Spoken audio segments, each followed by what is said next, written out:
किशनपुर गांव में सुधा नाम की एक औरत रहती थी। उसकी 2 सौतेली बेटियां थीं, मधु और रानी। दोनों बहनें बहुत ही होशियार और समझदार थीं, लेकिन सौतेली होने के कारण वो सुधा को फूटी आंख नहीं सुहाती थी। सुधा उनके हर एक काम में रोक टोक किया करती थी। एक दिन सुबह सुबह मधु और रानी स्कूल जाने के लिए तैयार हो रही थीं। तभी सुधा जोर से चिल्लाकर बोलती है, कहाँ जा रही हो तुम दोनों? काम क्या तुम्हारा बाप आकर करेगा? आप पिताजी के लिए ऐसा क्यों बोलती हैं माँ? वो बेचारे तो इस दुनिया में भी नहीं है। माँ, सारा काम कर दिया है, तभी हम स्कूल जा रहे हैं। हा, बड़ी आई स्कूल जाने वाली। स्कूल जाकर कौन सा कलेक्टर बन जाओगी? पहले खाना बना, फिर जहाँ जाकर मरना है मर। माँ, तब तो हमें स्कूल जाने में देर हो जाएगी। उसकी बात सुनकर सुधा मधु को एक थप्पड़ मारती है। तुझे सुनाई कम पड़ता है क्या? जो कहा है वो कर, नहीं तो तुम दोनों का स्कूल जाना भी बंद करवा दूंगी।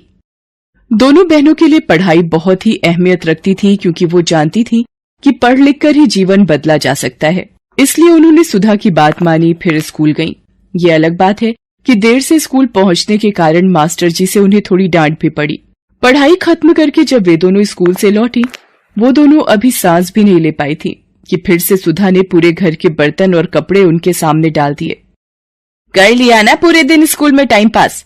चलो अब दोनों काम पर लग जाओ। जी माँ। देखो, माँ कहकर मुझे मत बुलाया करो, मैं तुम्हारी माँ नहीं हूँ। और हाँ, ये काम खत्म हो जाए तो रात का खाना भी बना लेना। पूरे दिन की थकी हारी दोनों बहनें काम में लग गईं। काम खत्म करके वो दोनों खाना खाने बैठती ही हैं कि तभी उनका सौतेला भाई गुड्डू उनको परेशान करने लगता है और उनको खाना नहीं खाने देता। पहले तो वो उसे समझाती हैं, लेकिन वो नहीं मानता। तब रानी गुस्से में गुड्डू को एक थप्पड़ मार देती है। गुड्डू जोर जोर से रोने लगता है। गुड्डू की आवाज सुनकर सुधा भागते हुए आती है। क्या हुआ गुड्डू, तू रो क्यों रहा है? माँ, रानी दीदी ने मुझे थप्पड़ मारा। ये सुनकर सुधा गुस्से से भर जाती है और वो रानी के बालों को पकड़कर खींचती हुई बोलती है, तूने मेरे बच्चे को हाथ कैसे लगाया? मुफ्तखोर, मैं तेरे दोनों हाथ ही तोड़ दूंगी, चल मेरे साथ। तभी मधु रानी का बचाव करती है और कहती है, माँ, रानी की कोई गलती नहीं है। गुड्डू हमें बार बार परेशान कर रहा था, वो हमें खाना नहीं खाने दे रहा था, इसलिए रानी ने उसे थप्पड़ मार दिया। बड़ी आई मधु की वकील बनने। अच्छा, एक दिन रानी खाना नहीं खाती तो क्या भूखे मर जाती? चल अब इसे मैं बताती हूँ। 2 दिन तक कमरे में भूखे प्यासे बंद रहेगी, तब इसकी अक्ल ठिकाने आएगी। सुधा रानी को कमरे में बंद कर देती है और बाहर आ जाती है। रानी बेचारी भूखी प्यासी कमरे में बंद रहती है। रात को मधु धीरे से रानी को 2 रोटी और चटनी खिड़की से कमरे में देकर आ जाती है, पर सुधा मधु को कमरे के बाहर देख लेती है और फिर दोनों को बुरी तरह से मारते हुए बोलती है, चोरी सीख रही हो तुम दोनों बहनें? तुम्हें क्या लगता है मैं अंधी हूँ? मुझे नहीं दिखता तुम दोनों क्या कर रही हो? पता नहीं वो कौन सी घड़ी थी जब इनका बाप इन दोनों मनहूसों को मेरे मत्थे मढ़कर चला गया। धीरे धीरे समय बीतता जाता है। तीनों बड़े हो जाते हैं। जहाँ एक ओर मधु और रानी पढ़ाई में बहुत अच्छा कर रहे होते हैं, वहीं दूसरी ओर गुड्डू का मन पढ़ाई से कोसों दूर रहता है। एक दिन की बात है, गुड्डू कहीं बाहर से आता है और सुधा से जोर से चिल्लाते हुए बोलता है, माँ, मुझे एक नया फोन चाहिए। मेरे सारे दोस्तों के पास नया मोबाइल है, मुझे भी चाहिए। नया फोन? कहाँ से लाऊं मैं नया फोन? अभी मेरे पास बिल्कुल भी पैसे नहीं है। वो सब मैं नहीं जानता, मुझे नया फोन चाहिए तो चाहिए। गुड्डू की जिद को देखते हुए सुधा रानी को आवाज देती है। रानी रसोई में खाना बना रही थी। सुधा की आवाज सुनकर वो आती है। रानी सुन, कल जो तुम दोनों बहनों को स्कॉलरशिप के पैसे मिले हैं ना, वो मुझे ला कर दे। स्कॉलरशिप के पैसे?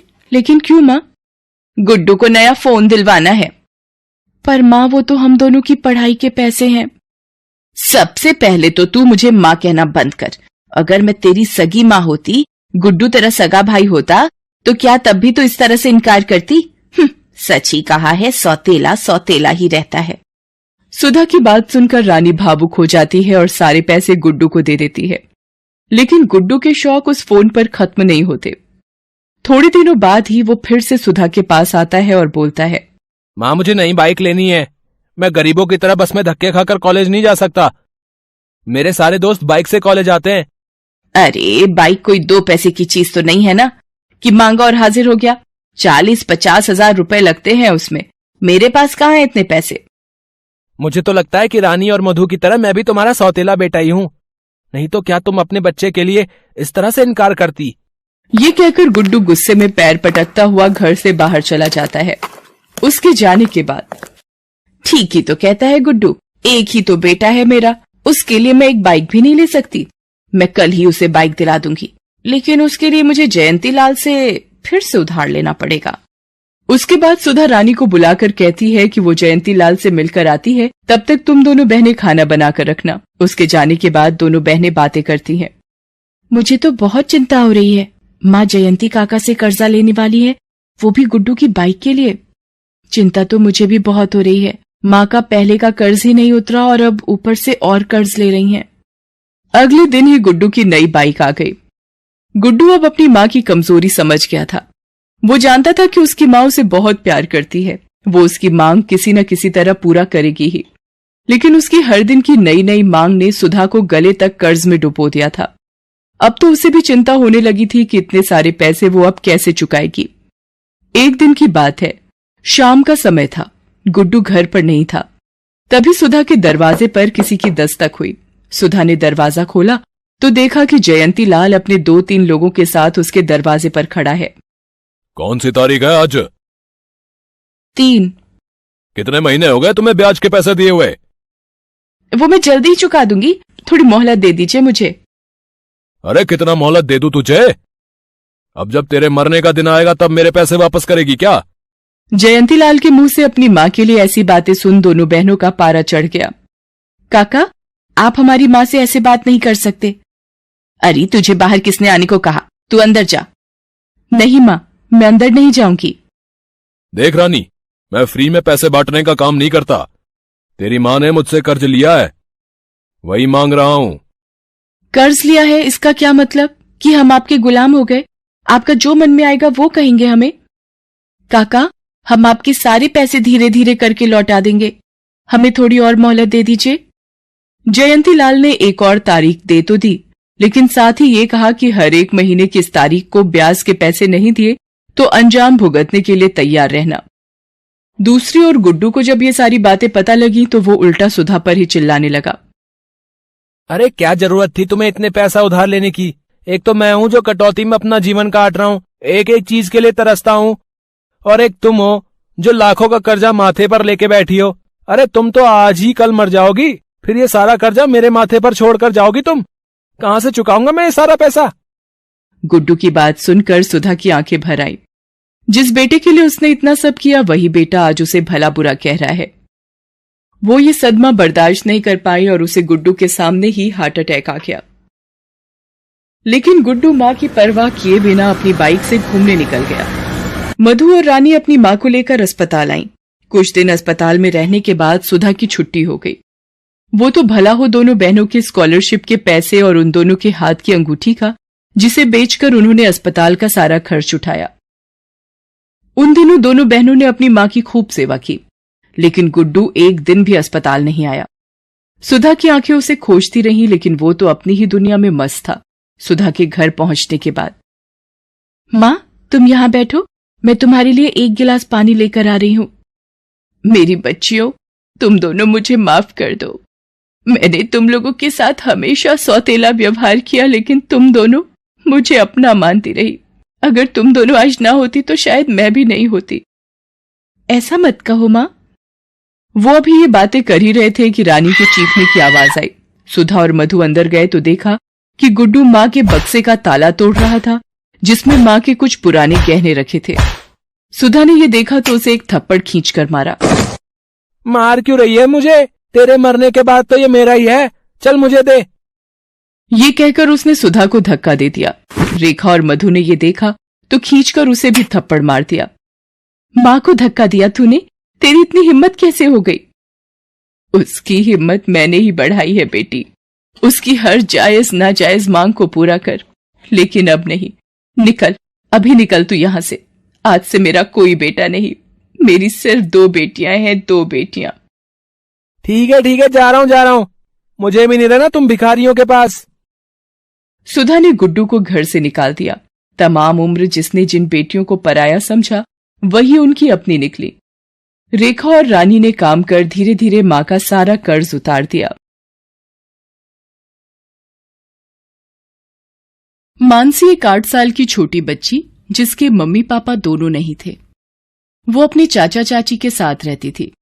मानसी, ओ मानसी, अभी तक तेरे से झाड़ू नहीं लगी और देख बारिश हो रही है, जाकर छत से सारे कपड़े भी उतार कर ला।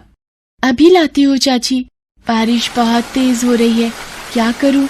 जल्दी जल्दी कपड़े उतार लेती हूँ, नहीं तो चाची फिर मारेंगी। दीपा बिटिया, ये ले तेरा दूध, वो भी बादाम वाला, गरम गरम पी ले, बारिश का मौसम है। चाची, कपड़े उतार कर रख दिए हैं, मुझे भूख लगी है, कुछ खा लूं? पहले बाजार जाकर ये सामान लाला की दुकान से लेकर आ, फिर कुछ खाना।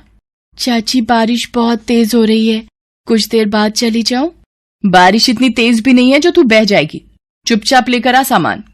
मानसी तेज बारिश में सामान खरीदने चली जाती है और बुरी तरह भीग जाती है। ये क्या, पूरी चीनी बारिश में भिगो दी, अब तू नहीं बचेगी मेरे हाथों से। सुधा मानसी को थप्पड़ पर थप्पड़ मार रही थी।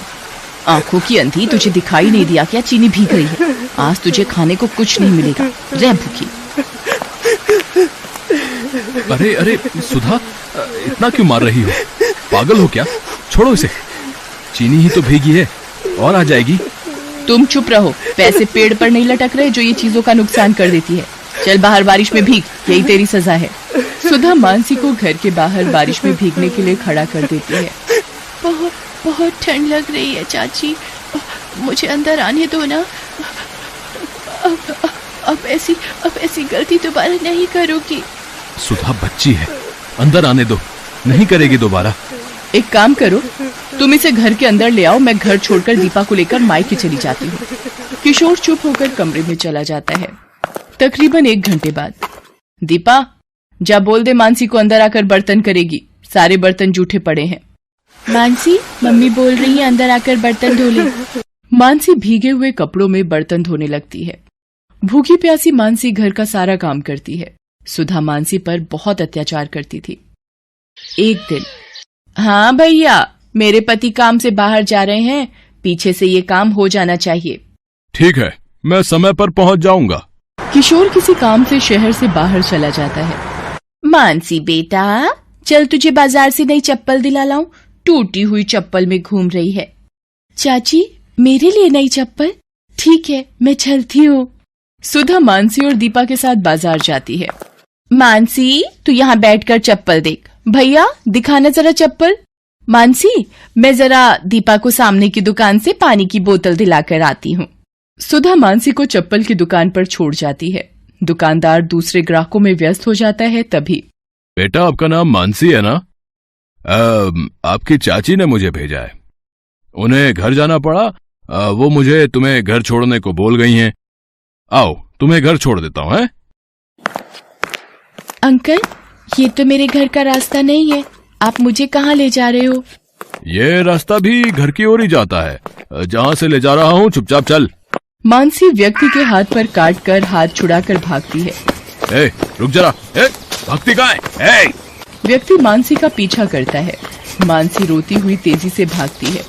भागते भागते अचानक, आंटी, वो अंकल मेरे पीछे पड़े हैं, मुझे अपने साथ ले जा रहे हैं आंटी। डरो नहीं बेटा। अरे अब क्या करूं, ये लड़की तो गायब हो गई। मैडम, वो लड़की तो हाथ छुड़ाकर भाग गई। कैसी लड़की को पकड़ने के लिए तुमने बोला? मेरे पैसे वापस करो, जितने भी मैंने तुम्हें दिए हैं। लड़की को तुम संभाल नहीं सके, इसमें मेरी क्या गलती है? कोई पैसे वापस नहीं मिलेंगे। सुधा ने मानसी को उस व्यक्ति को बेच दिया था और उसके बदले 5 लाख रुपए लिए थे। उधर मानसी जिस महिला से टकराती है, उनका नाम कौशल्या देवी था। मानसी डरी हुई थी तो वो उसे अपने साथ ले आई। आओ बेटा, अंदर आओ, डरो नहीं। माला, गुड़िया के लिए पानी लेकर आओ और कुछ खाने को भी।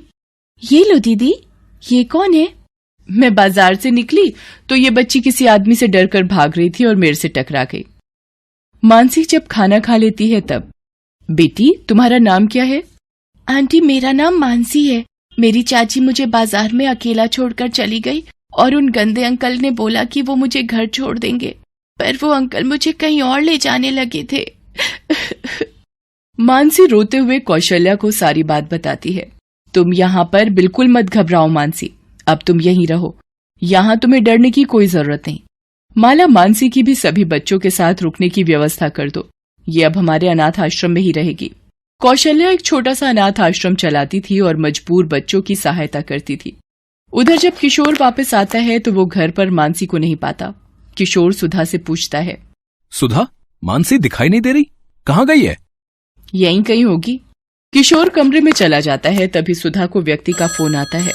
दूसरे फोन पर किशोर दोनों के बीच की सारी बात सुन लेता है।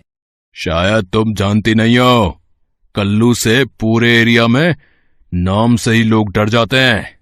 मुझ जैसे गुंडे से पंगा लिया है तुमने। देखो कल्लू, धीरे बोलो, मेरे पति वापस आ गए हैं। वो तुम्हारी आवाज सुनेंगे तो हम दोनों जेल में जाएंगे। मानसी के गायब होने का पता अगर किशोर को चल गया तो हम दोनों की खैर नहीं। मुझे कुछ नहीं सुनना, मेरे 5 लाख रुपए दो और मेरा हिसाब करो। ठीक है, मैं पैसे दे दूंगी, थोड़ा वक्त दो। सुधा फोन रख देती है। तभी, क्या तुमने मानसी को गुंडे के हाथ बेच दिया? सुधा, तुमने कितनी नीच हरकत की है। बेचारी बिन माँ बाप की अनाथ बच्ची को तुमने बेच दिया। सुधा, तुम एक औरत और एक माँ कहलाने के लायक नहीं हो। कहाँ रहता है वो गुंडा? मेरे साथ चलो, अभी बताओ उसका पता। किशोर सुधा को थप्पड़ मारता है और कल्लू गुंडे के घर पहुंचता है।